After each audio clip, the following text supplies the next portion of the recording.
Coming, so obviously this is the Canvas Alumni panel.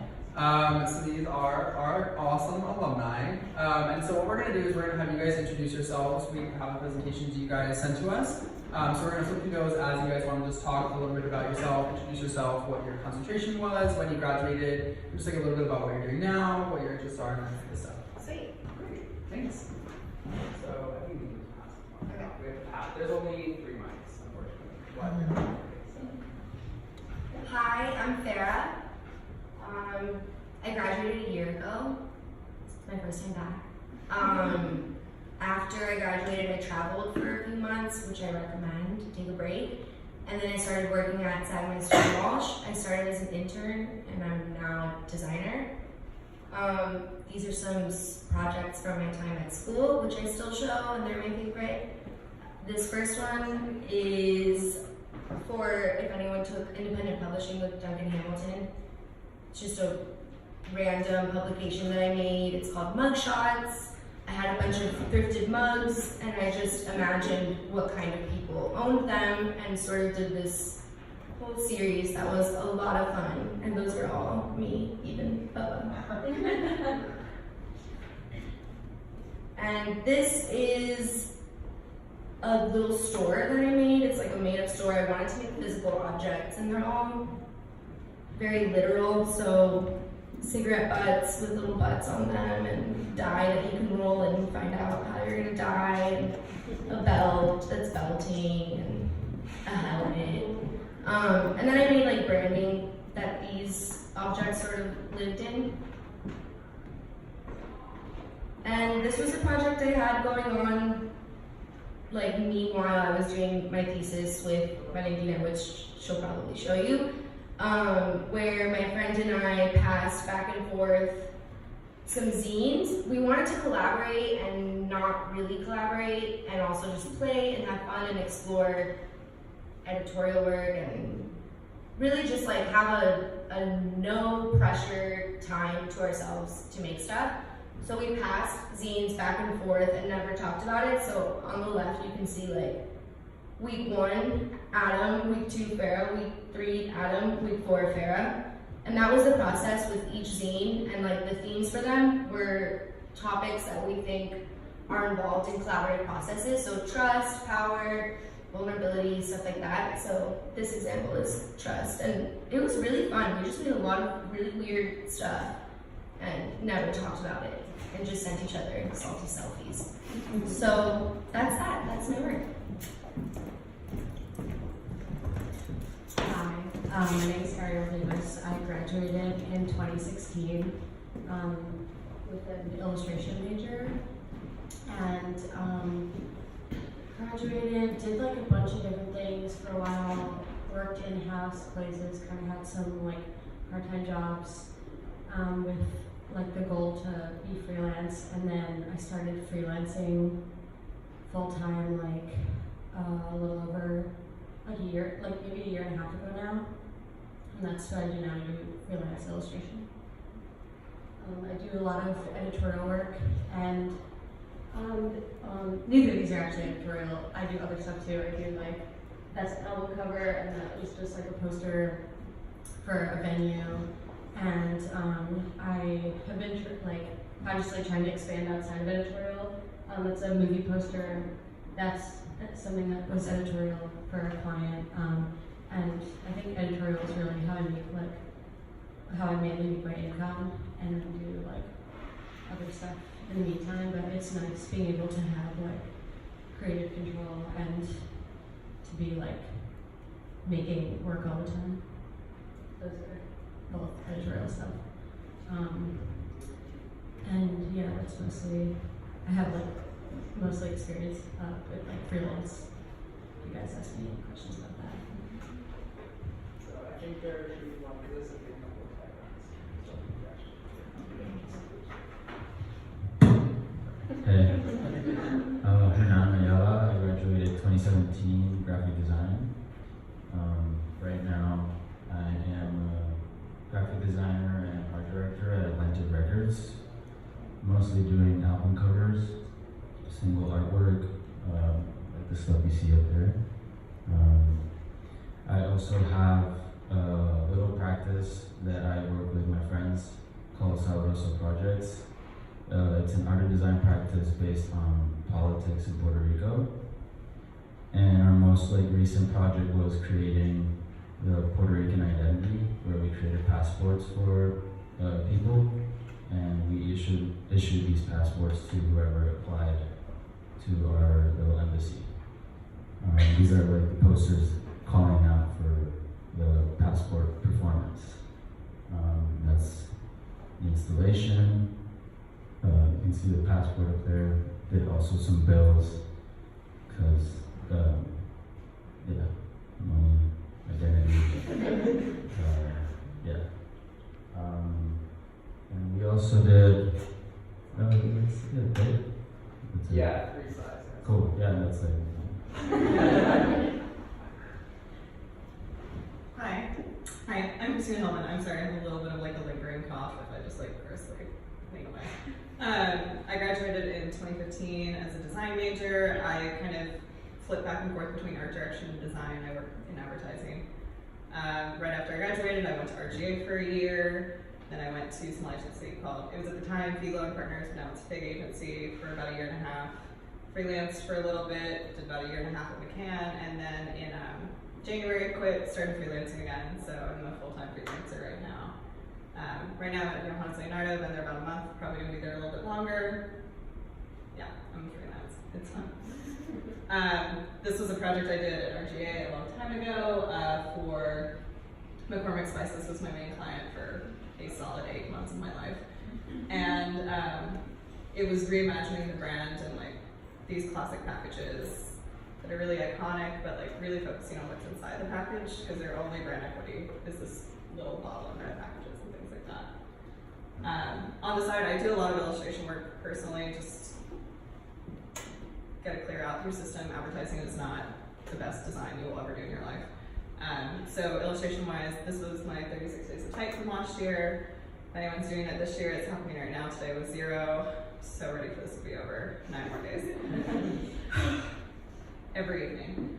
And then this was some work I did for Macy's, a couple different projects for Macy's at Fig Agency. The stuff on the left was from some of the holiday campaign we were doing. The stuff on the right was a lifestyle magazine we were pitching for like a year that died and had no way. Because advertising.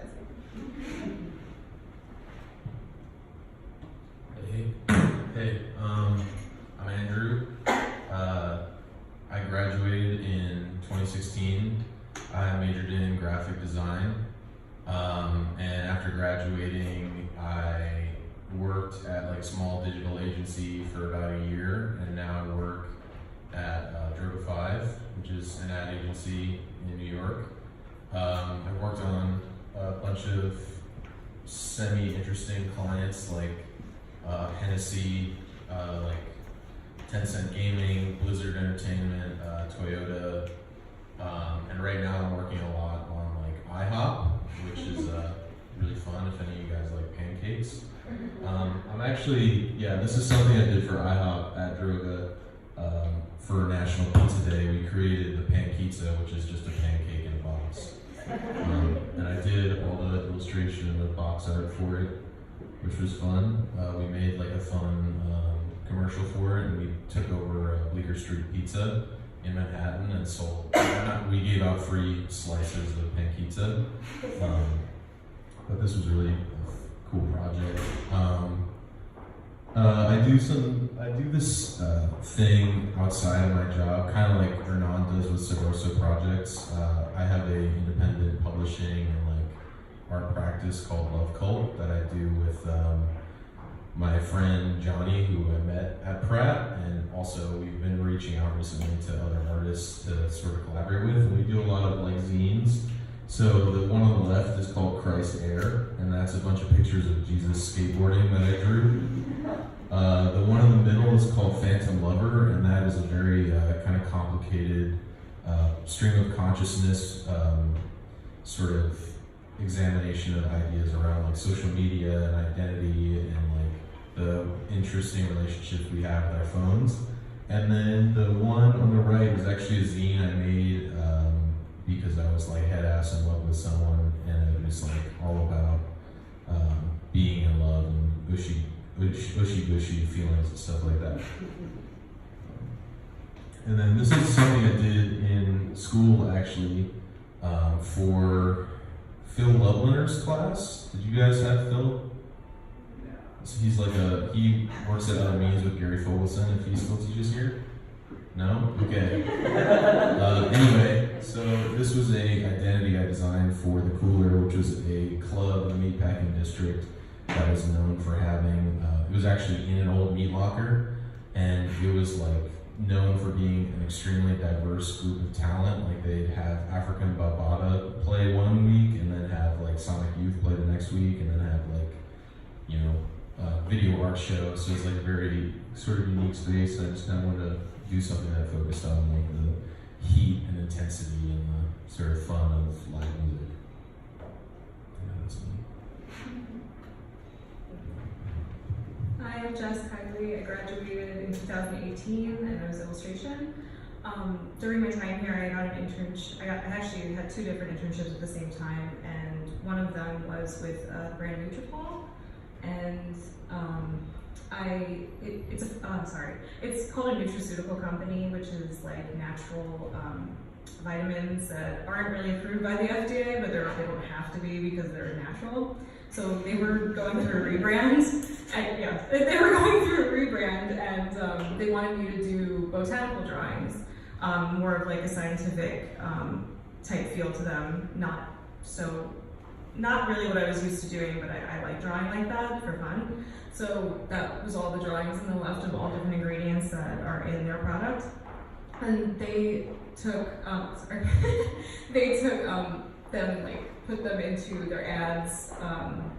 Not really too fun with the Gwyneth Paltrow one, but I didn't do that. So, but yeah, so I did that, and I still do freelance work for them, doing some advertising stuff on the side.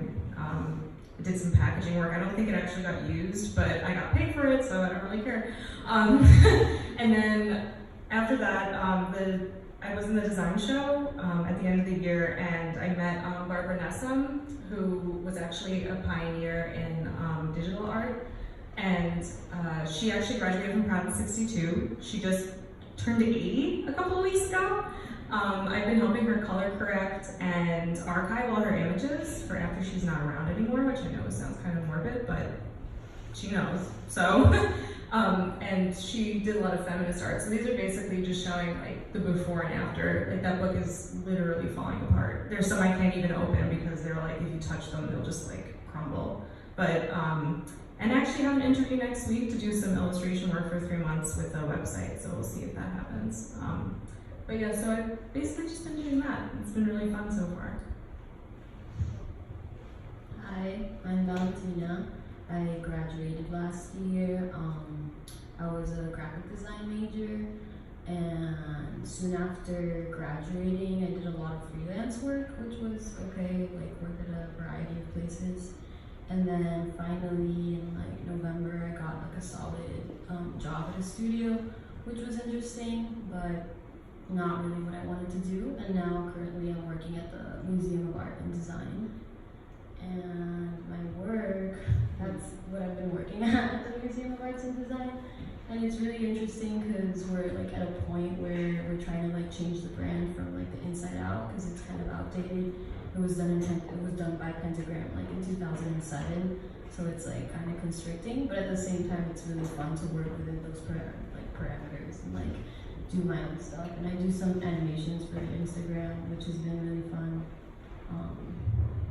Oh, and this was the project that Farrah was talking about today, which is our thesis project, which I still love. It's our baby. It's been a year of it. And then it's our third slide. And then this is another thesis project where I just wanted to learn how to use Cinema 4D. So I created these spatial renderings and characters, and also animated them. And I think that's like sort of like what I'm also doing at the museum, animating and starting to use Cinema 4D. So that's me. Thank you guys for those introductions. So we're just going to open with like a really easy question that's all about like your inspiration, but in like a fun way, because it's so like annoying. And it's like, you're inspired by. No, so we want to know like, what's the tea? Where do you get like your really weird inspiration from? Like this like random person you walked by who had like a really flowy gown or something. Like the randomest place you've ever found inspiration from, and then like turned into something. So you can think about it for like 30 seconds, and we're gonna pass the mics around again. No pressure. And then whenever you're ready, Can we do like a backwards roll? I'll come first. okay, yes. Whoever, just go for it. It's free form. I don't know if this is that weird. It's not like a big deal, but for colors, I look up smoothie bowls. I find them really pretty and they're really trendy, so it's easy to find. I have like a whole section on Pinterest of just smoothie bowls that I'm never gonna make. I just use them for colors. Because that way back when I was first here, I struggled a lot with color. I would always put too much in, and then so that helped me kind of get out of that when because I love black and white. So Yes. What do I find inspiration? I like going to the Met on Fridays and just like drawing things from random places. Like a month ago, last time I went, I found these like plates in the like Persian section with like really cute drawings in the middle that are like so funny to look at now. I'm inspired by like really mostly bodybuilders. I grew up like drawing like Dragon Ball Z characters and stuff, and that's like how I learned how to draw.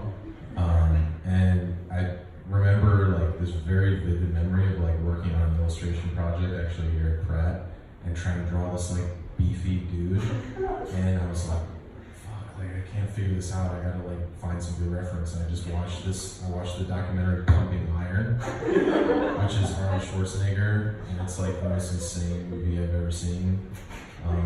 So that's probably like the weirdest place I get inspiration from. I don't get beefy men inspiration. I follow a lot of like Korean nail art blogs. I really like some of their color combos and like weird textural things, like all the little wires and jewels and stuff they put in those now. Like that's really awesome. And then I will also unabashedly take pictures of people on the train if I think their outfit's really good. Like there's this woman in a red corduroy two-piece suit on the train the other day, and I straight up was like, just get this, and I sent it to my friend. I'm like, I need you to help me find this #1, but also like that exact shade of red was so perfect. It's like slightly rusty, beautiful. She had like a great green bag with it, so I just take creeper pictures. Mine is lame. Like I just listen to music. I need to listen to music. I don't know. Maybe Who would you say is like your top 2 or 3 if you had to go off right now? like to listen to. Yeah, for inspiration. Bad Bunny, 9 Inch Nails. I don't know, like stuff like that. Maybe meme accounts. Things are inspiring. Playing games. I don't know, I watched like a lot of 80s theme movies, and I honestly feel like I get my biggest inspiration from them. Like, just because everything's, like I like when things are like a little bit wrong, and those are just like super low production, like bad effects, like usually like the rubbery, bloody sci-fi movies that like are like kind of ugly, and they have just like the best aesthetics, and I love watching them. Oh, sweet. I had all this time to think, and I still don't have a weird source of inspiration to tell you guys. I will tell you a very normal source of inspiration that I think is just as valuable. Our friend Carly Ayers, you should look her up. She's the shit. She puts together these talks called Hundreds Under Hundreds, and it's kind of like poking fun at 30s under 30s and like the pressure to do something crazy before you're 30, God forbid. So they are very random, and it's 6-minute talks that people get to give, and they usually don't talk about their work. It's like just very random. Their sources of inspiration are very random, and that inspires me. But so people will just talk about like honestly very random things that have in some way to do with like their design practice. and they're all really cool designers, but they're not just like showing you their work, which is what happens at a lot of design talks, and they happen very regularly. So look it up, hundreds under hundreds. It's really cool. And so is this something you can do in person, or are they live streamed? It's a talk. You go. And, it's at a different location every time. The last one was last week at ADO. They've been at like public libraries, hotels, and they're packed, and you get to meet lots of people. Very good for networking. Afterwards, you can be like, your talk was really cool. I loved your SpongeBob jokes, and then something might happen. So that's actually a perfect segue into the first question. So how would you guys suggest networking to maximize like post-graduation opportunities? And if you could tie it in specific to your concentration and field of work, that'd be awesome. But just general tips would be great too. So whoever, it doesn't have to be like a line every time.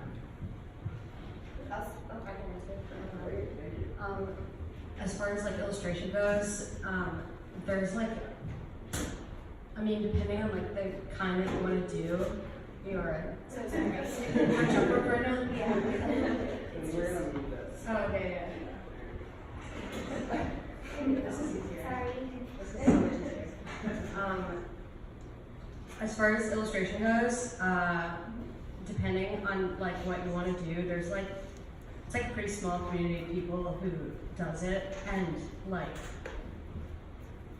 you just like go to like a Society of Illustrators thing and like stay, like don't go to the ceremony, just stay like after and like talk to people. Like that's it. Like there's just like that's like how I met like so many people. It's just like you stay like have a drink at like the after thing and like you just like meet some art directors or something and like just talk to them like they're people because they're just like normal people. And then like email them later or something and just like be normal, like don't like be weird. Like, don't be like, hi, I'd love to network with you right now. Like, just like say hi. And that's as far as illustration goes, it's so tiny, so like to meet a couple people you just end up meeting everybody. Go to hundreds and their hundreds. No, but seriously, networking in real life, I think that's hard to do. It's hard for me to do still.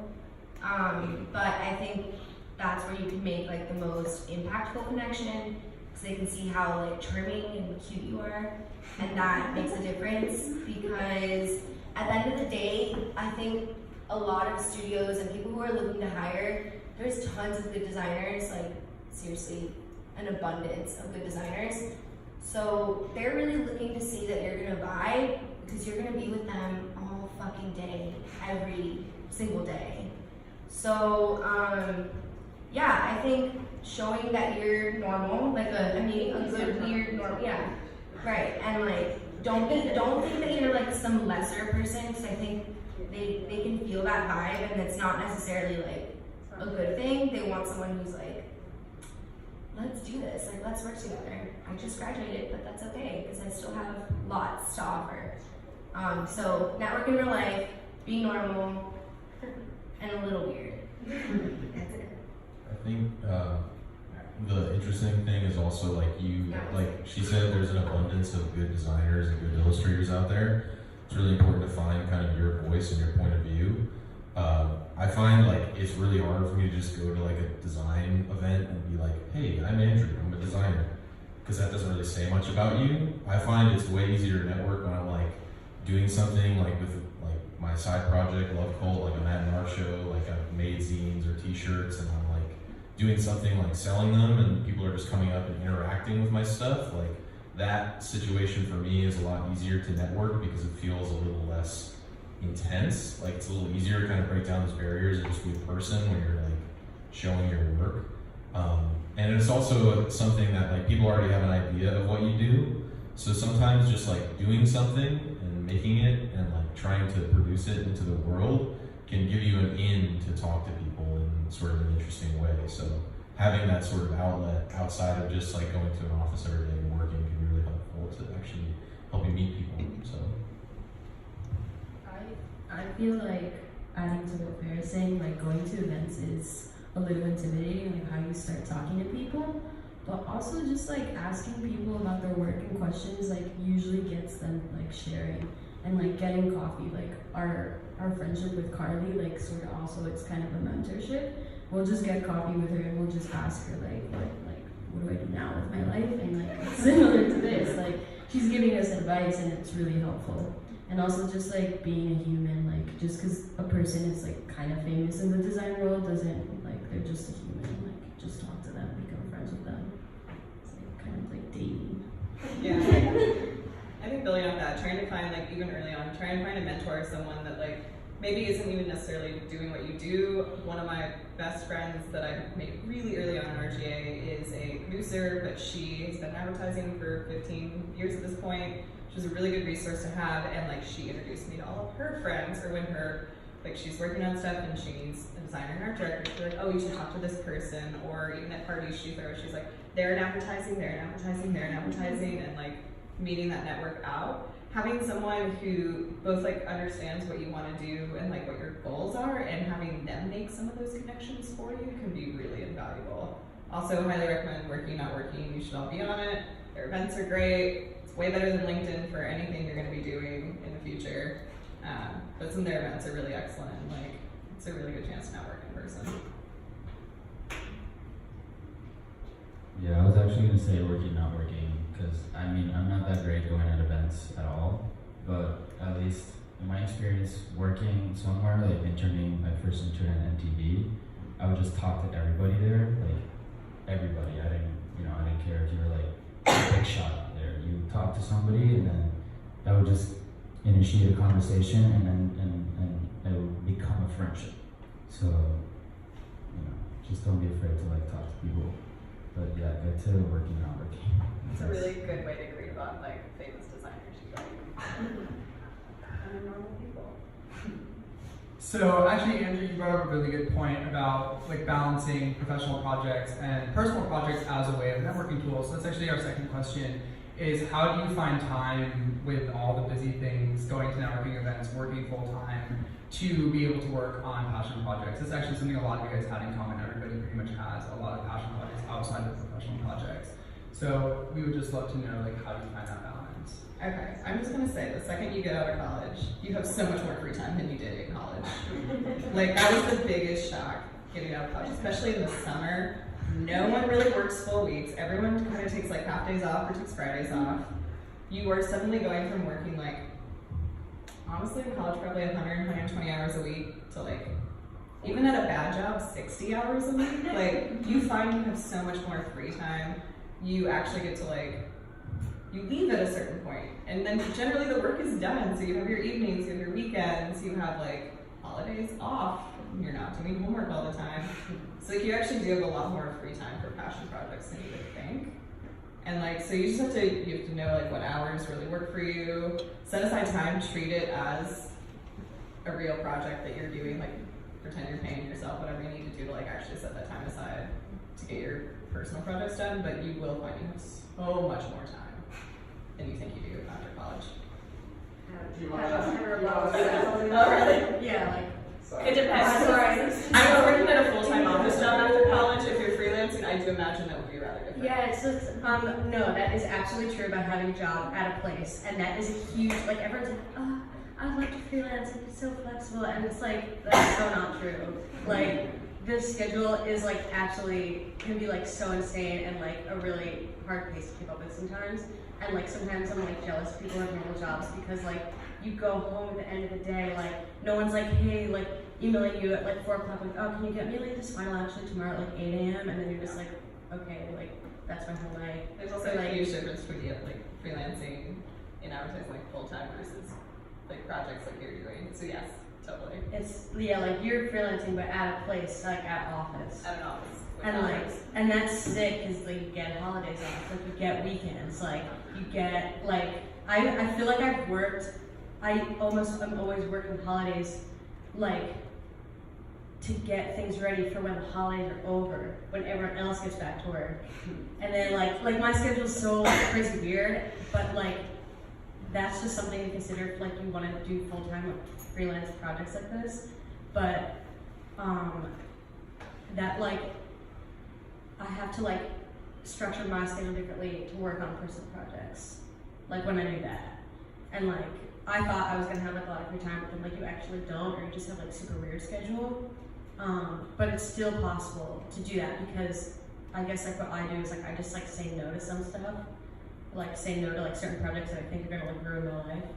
And then like, so I have time. Or like one thing about freelancing that's cool is like if I want to take like a month off, like I technically can if I like plan for it. And then like you have time to like work on a project that like take time off, work on something cool, and then put it out, and then that like will help you get more jobs. So like, but it's like a lot of planning and like money planning and like taking things into account. I need the rebuttal as well. I work a full-time job and I've never had less free time in my life, actually, which has been, a little sad. So leading into that, I would say don't ever take a job without an interview, and in that interview, ask a ton of questions. You did that. Ask what the culture is like. What time do you guys generally leave? Do you stay late? Do you work weekends? Like, you might not get a very honest answer, but you'll get a feel for it at least. I have no idea how much I'd be working, and I'm working a lot, and I don't have time to do things on my own. When I do have time, I want to sleep or just rest and like not think about design and not think about work. So I also think like it totally depends on if you want to make time in your life for personal projects. Like that's not a huge thing for me. I like working on client work. Like I don't have my own thing going on outside of my work, so it's not like awful. But if I ever did want to do like freelance things on the side, which I do sometimes, it gets really overwhelming because it's like I go home at 10, 11, I eat dinner, I start working again at midnight and work until like 3, wake up, go to work again every single day. I think the biggest like challenge for me has been like real life is really monotonous. In school, you have like a random Wednesday where you don't have class and you can wake up at 3 and then go to class at 6. And like in normal life, you have to wake up every single day at the same time, no matter what time you went to sleep the night before, or like how tired you are every day, Monday to Friday. So yeah, totally different experience. But just make sure you ask questions about what that's gonna be like, if that's important for you. Make sure you find a job that'll give you that time that you can like call it a day at 6 and go home and like work on your own stuff. I think Farah hit something really important. Like, if you want to do stuff outside of your work, you really do have to make the time. Like, everyone's job is different, and finding work-life balance is like the fucking like key to your life, and it's going to be different every single day you go to work. But I mean, it's all about like kind of trying to find a way to design your life. Like, look at your life almost like as a design project. Like, okay, I need to go, to the gym before work. I need to go to work for this long. I can stay like this many hours after if I need to. Then when I go home, I need to cook something, and then I need like at least an hour or 2 to work on this dumb zine about my girlfriend or something like that. But I think Ariel also said something really good, that like you should use your side projects to get work. Like, so I'm like a lifelong skateboarder. I've always wanted to work in skateboarding. So I was like thinking about zines I wanted to do when I was starting Love Cult, and I was like, I'll make a zine about skateboarding, because then I can go to a skate company and be like, hey, I like skateboarding. Hey, I know how to draw. Hey, you should fucking hire me. So it's like a good way to do something that fulfills you artistically in a way that your work doesn't fulfill you. But it's also a way to like set yourself up for success and like do something that can really like help you in the long run. So I think when you're thinking about doing those like freelance projects outside of work and thinking about doing side hustle projects, that you should really focus on sort of how it can serve you in multiple ways. But also like have fun, because it will get tough. Talking by experience. There will be times where you're not going to be able to handle so much, and that's going to happen a lot. So I think it's important to know your limits, your own limits, because you don't want to take, you don't want things to take a toll on you. And, side hustling is very important, all that kind of stuff is important because, I think about it financially too, eventually at some point, maybe if I'm 50 or 60, I don't want to be doing this stuff anymore, I just want to be at the beach.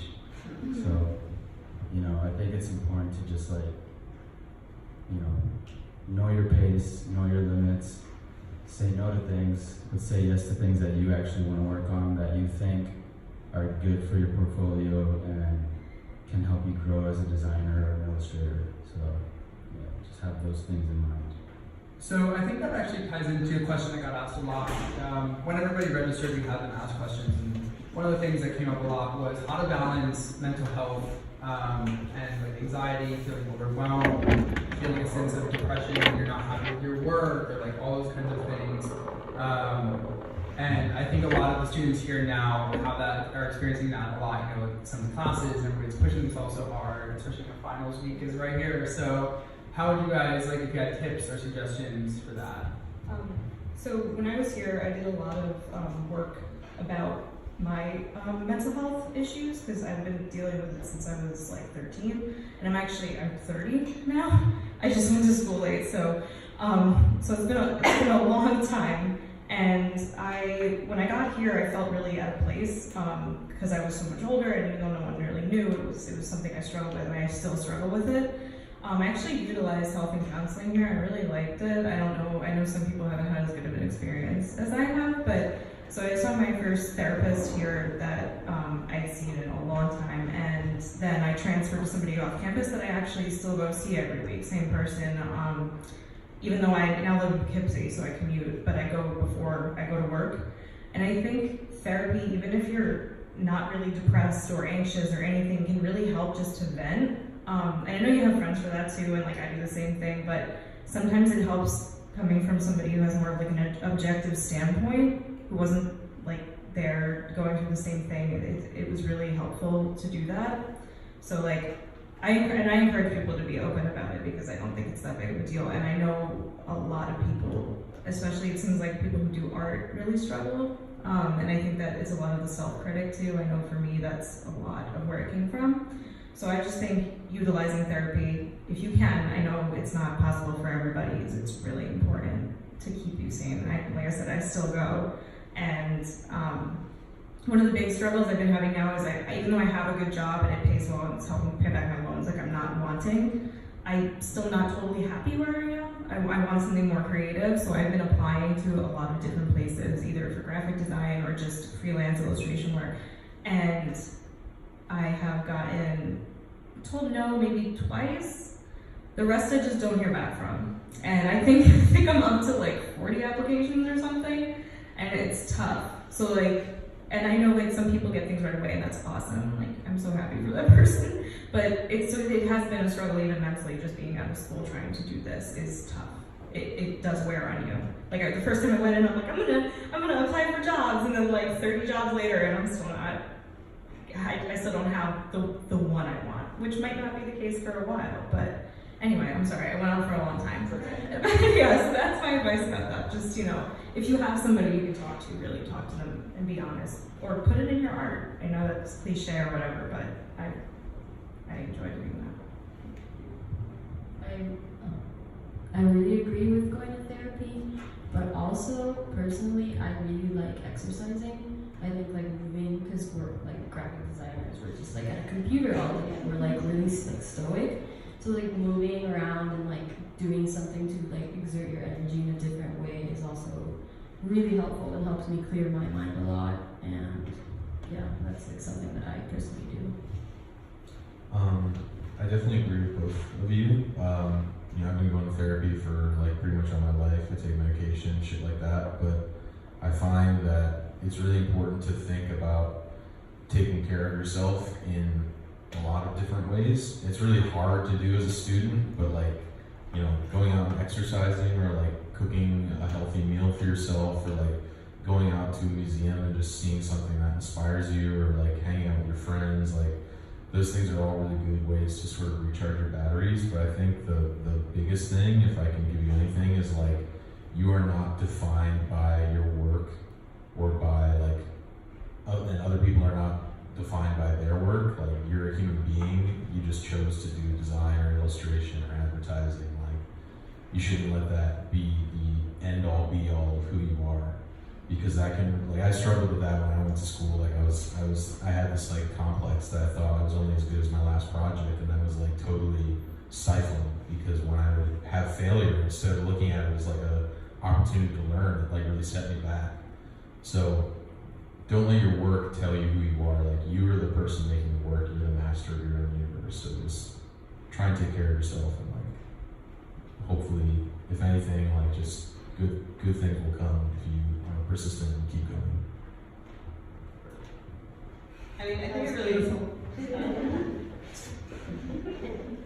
think it really helps that everyone is so much more open and talking about it now. Like honestly, at most jobs I've had, everyone is always just like, God, I'm having such like anxiety right now. Like everyone's pretty open about talking about it. So find those friends that you can straight up at work be like, I'm about to have an anxiety attack, I need to walk out. Also, always find the place you can cry secretly in every office. It's so important. It sounds so stupid, but it's so important. Every office has somewhere you can cry in. I guarantee it. There's a private bathroom. There's a printer closet. There's somewhere you can go and cry, because you will at some point. Have that friend you can text to bring you Kleenex. It's very important. But yeah, I think what you mentioned about like find that thing to take care of yourself. Like mine is cooking, definitely. I just taking like half an hour a day to really like make something really pretty and healthy and good for myself is that acknowledgement that like I'm worth my own time. And when, especially like you're freelancing, your time is worth money, and you start to tag dollar amounts to all your hours you're awake, but take that little bit of time on yourself and really take care of yourself. You are number one. If you die, you're not making any more money, you're not doing any more work. Just take a breather and like know your breaking point. Keep your room clean. Yes. This is my number one mental health advice that helps me a lot. Anytime my room is a disaster, it's usually a sign of like me not having time and like running around, and it when I wake up in a dirty room, it like really starts your day off totally differently than when you wake up in a clean room. It's a really little thing. I mean, depending on how big your mess is, but it could be a really little thing to do. It's like a tiny thing, but it really makes a difference. Keep your rooms clean. I recently like started opening about it, and I went to like a therapist like a couple weeks ago. I've been talking to the therapist recently, so it definitely helps. And obviously, it's like kind of hard at the beginning, at least for me, because I used to be the guy that's like, I don't need any help from anybody, like y'all, you know. But I found out that I actually did need help, so you know, it's important to take care of yourself. And another thing was that my girlfriend was also very supportive. And one thing was that we started watching Queer Eye. And I freaking love Queer Eye. Yeah, everyone should Queer Eye. And honestly, as you know, Jonathan,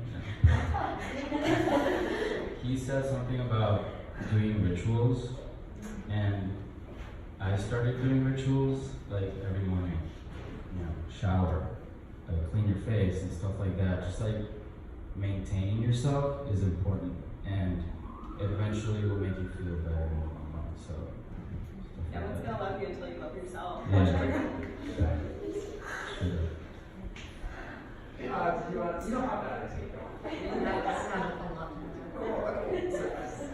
I'm not that good at that, honestly. Not gonna lie. Sorry. Not that good.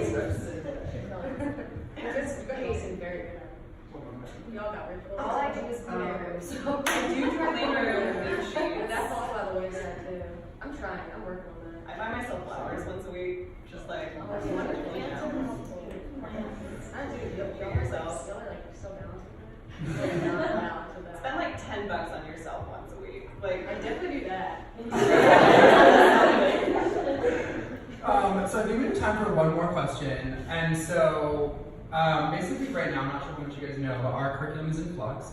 And so we just wanted to get your opinion in like the least polarizing way possible, on what your thought about approaching the next generation, educating the next generation of designers in a more holistic approach, where you learn a lot of skills like on a more general level, and then you can kind of find what's right for you, versus what I believe you guys are learning, very like specialized craft and stuff like that.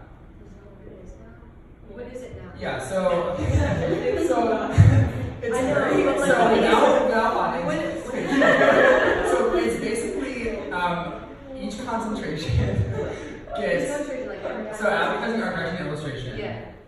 You get your one like specific class, and then you share 2 classes of like interdisciplinary, and then there's senior projects, which are just your concentration again. So each semester you always have one class with just your concentration. But there's also like, we have like motion design classes, we have like a digital prototyping class, it's like UI UX. So you have to take that. Those are the required like interdisciplinary, no matter what your concentration is. Wait, so what's the difference? What's the difference between the 3? I think he's saying we were a little more like specialized and niche, and they're a little more general. Really? That sounds kind of the same. We were. So yeah, so if that's not the case, I feel like that's In generally the the perception. concentration class, you don't take with just people in your concentration, you also take it with illustrators and graphic designers. Like I'm art director, so I take it with everybody. This semester, yeah. Sorry, maybe this semester. And senior It sounds the senior same. project's only one semester now as well. What is? The senior project is just the second half of next year. It's not the full year. That's not the same. It's not the same. Oh, we That just- sounds like This we did conversation. Yeah. It really doesn't matter. Yes. Like that's what I would It say. really doesn't matter. People have been getting taught different ways forever. It changes all the time. Change is normal, and usually it's with good intention for the right reason. So try to be open about it.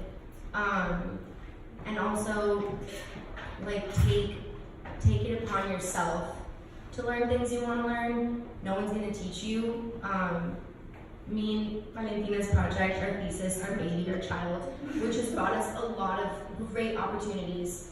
Started with our frustration with our education for different reasons, mostly just because it's a very like male-dominated world. We were only taught about men in history, and we were being taught by men. And I personally had a lot of problems with my professors. Like we did not vibe in very serious and like affecting me ways that were just like unprofessional and whatever. Anyways, so Valentina and I did that project, and we like made something out of our frustrations, and we literally taught ourselves about like women in history who we'd never heard of in the design world, and that just, I mean, you all know this, like representation matters and all that sorts of stuff. This is kind of going off track, but don't worry too much about like the structure of your education right now. It's 4 years. You have so many more years in your life that you're gonna learn outside of school, so just whatever it is right now, take it. Like, it's wonderful that we're here. It's a privilege that we're here. It's gonna be different now than it is in the next 10 years, and it's different from how it was 10 years ago.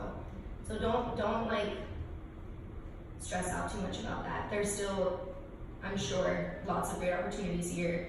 The library is phenomenal, and I wish I could use it still, and I miss that. And just things like having a printer to use. Like, you're not gonna have that when you're gone, and you're gonna be like, I'm gonna make this book, and then it's gonna be like, yeah, like how am I gonna get that done? Yeah. So yeah, don't stress out about it. It's gonna be different every year. And Yeah, I just don't- take it. I think like a generalized curriculum is fine. Don't worry about that. Like, I do highly recommend find your niche or find your special thing. Like, I get a lot of jobs based on like I do illustration on the side, and that's not super common with a ton of art directors and designers. I will say, the one thing everyone should really focus on is like know your basic design skills, know how to use all the software. You will hear so many jokes about art directors who can't use Photoshop, and it's really foolish. Learn that while you're in school, get those skills, because it doesn't matter what you're doing, there will always be freelance graphic design jobs. And that's such a good fallback. It's honestly the easiest thing to find freelance jobs in, and if you don't have those skills, you're just losing a great backup plan. So like really make sure you're like InDesign, Photoshop, Illustrator, Sketch these days. If you can animate, that's even better. Have those skills in your back pocket, no matter what your major is. True. Also, like, I think it's kind of cool to get a generalized education because, like, after you graduate or you start working in one field, it's really easy to get pigeonholed into, like, doing the same process all the time. And also, like, a lot of illustrators or designers, art directors, like, don't understand the job that the other person's doing. Like, I think at Pratt, it's really special that you get to understand each of those things. And that's something that's really helped me after I graduated is, like, understanding the process of the art director I'm working with or like the designers I'm working with. And in a lot of other schools you don't get that. Like it's like more like a trade school experience. And I think it's like a valuable experience to be able to understand other things because like also what you're really trying to develop is like your ideas and your point of view right now and like how you like execute that like after you get out of school. A lot of the time like is totally different and then like you just kind of take all that knowledge and like do something else with it. And also like no matter what the curriculum is, like I feel like if you just want to make work, that's good, like you will just end up doing that anyway. Yes. No matter how messed up the program is. Which I'm sure it's not that messed up. I'm sure that there's like frustrating stuff going on, but There was frustrating stuff when we were here too. yeah, I mean, like, yeah, there was stuff here that I thought was super frustrating when I was at school.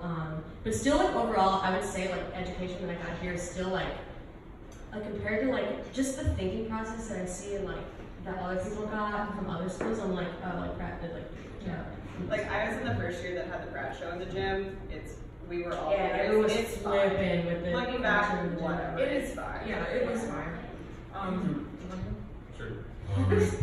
I think at the end of the day, like, yeah, you're always going to be frustrated by the people telling you you have to do something a certain way, but I think having a generalized education really helps set you up for, like, what Ariel is saying, like, knowing what other people are doing, but it's also allowing you to be more of, like, that Swiss Army knife versus, like, a specialized tool, and having all those other tools at your disposal, and having that perspective of, like, what it means to be a thinker in, like, a UI sense, or what it means to be a thinker in an advertising sense, like, helps you be a more well-rounded creative, and it also gives you that experience to draw on when you're, like, making work. But yeah, I mean, like, I think at the end of the day, it kind of comes down to, like, just trying to be an opportunist, and, like, make the best work you can given the situation, despite however frustrating and difficult it might be. Yeah, since I was illustration, but I've been looking at a lot of graphic design positions, there's a lot of stuff that I am not qualified to do just because of the specialized curriculum that I had. And I did go out of it, like, in terms of electives, I took a lot of fine art, but then my senior year I decided to take a junior level graphic design class. And I did learn some stuff I didn't know, but obviously I didn't get the immersive experience that I would have gotten had I done otherwise.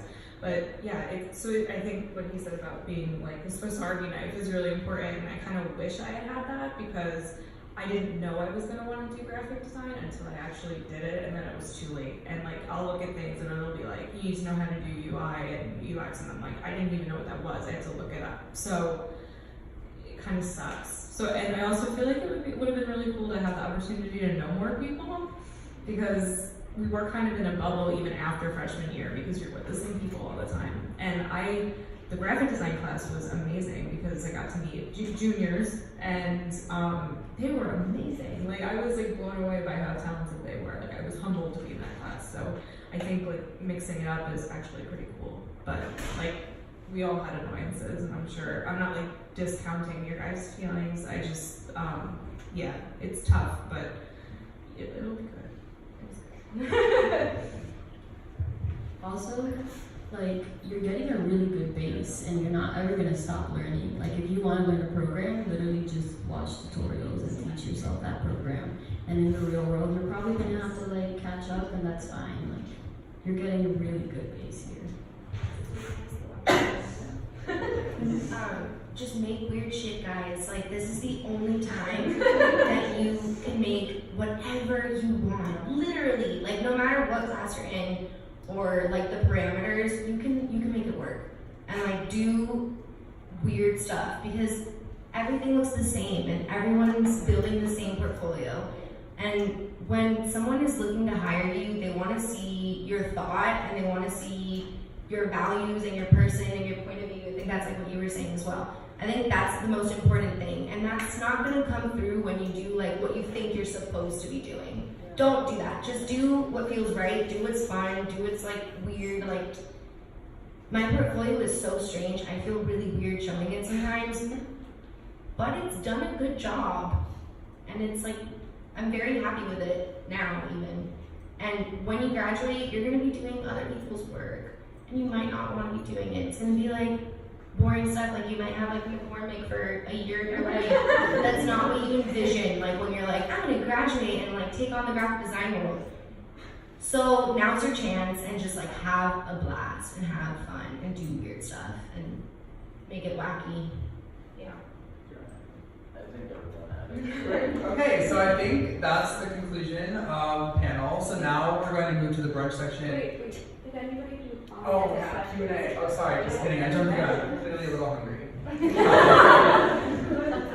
So we're gonna open this up to the floor. So you guys have any? Sorry, do you guys have any questions that we didn't cover? Thoughts, comments, compliments? Anybody ask one question? Should I move over?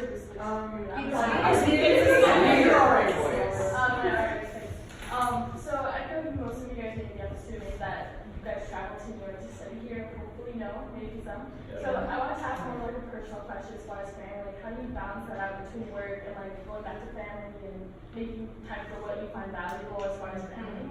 I can do this one really well. So I have the middle of some really intense family stuff. My mom's got surgery in like 2 weeks. You have to like really make that decision that like sometimes you like right now I'm freelancing. Part of that is so that I can take some weeks off. I can leave the city for a couple weeks at a time to deal with that. You have to make that conscious choice, and like that's in setting your priorities. I will say most jobs are pretty good about like letting you take some time off. There are definitely places that will only give you 10 days a year, and that sucks. But then maybe if you are one of those people that needs to travel a little bit more, don't take that job. That's one of those things you should factor in your decisions. I've had a couple jobs now that have limited PTO, and that's great. It's becoming a little more common. If it's really important to you, maybe make that a priority in your job search, or look for places with really generous time off. I also lucked out at, when I was at McCann, I was traveling to and from Atlanta a lot, and I'm from Georgia, about 3 hours south of Atlanta, and I managed to make half of those shoots. They'd be week-long shoots, and then I just go home for the weekend, come back to the city, and I got work to pay for it, which was really great. So I was going home every other month for a year and a half, which was awesome. But sometimes, yeah, you have to like plan your job stuff around. Right now, I need to go home a lot. I need to travel a lot. And so I'm freelancing so that I have that flexibility. If I took a full-time job right now, we would have to have a limited PTO for the sheer amount I need to travel over the next couple of months. So you do have to prioritize that. I also just like vacations a lot. I travel a lot. And I don't want to give that up just because I have this other stuff going on too. So make that a priority in your job search if that is very important to you. Does anybody else want to add? So my family is in Puerto Rico, so it's like obviously I have to take a plane, and I'm technically freelance or both. Yeah, but I get seasick, so I can't do that. But yeah, so I'm technically a freelancer at my position, and it's just full time. And technically, we don't get paid vacations, which sucks, and we don't get it. But you know, technically freelancers on full time, they can leave whenever they want. They don't really have like, I mean, I guess they have like a limit of days where you can leave, but I just like utilize those days, and I when I want to go and leave home, I just take a big chunk of days. Like if I want to leave 2 weeks, I'm out 2 weeks. Like by it, you know. But it takes planning for sure. Like, you know, that's like mine. Is anybody else? Okay, so anybody have another question? We covered it all. Wow, we killed it. No one has any other questions? All right. Cool. Okay, so.